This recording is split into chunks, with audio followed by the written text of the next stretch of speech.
भाई लोग नमस्कार। जी हाँ दोस्तों, खेसारी लाल यादव जी का फ़ैन होंगे तो हो जाइए तैयार, क्योंकि आप लोग के लिए लेकर आ रहे सुपरस्टार खेसारी लाल यादव जी काफ़ी बेहतरीन गाने। तो उसी गाने के बारे में बात करेंगे। तो जी हाँ दोस्तों, खेसारी लाल यादव जी का गाना अन्नपूर्णा फिल्म के द्वारा एक काफ़ी बेहतरीन सा सॉन्ग आप लोग के बीच में रिलीज होने वाला है, जिस गाने का पोस्टर हो सकता है आज शाम तक आप लोग के बीच में आ जाए।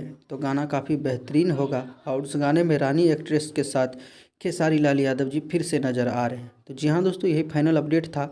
इंतज़ार करिए, तब तक शाम तक पोस्टर आता है तो फाइनल अपडेट आप लोग को बता दिया जाएगा।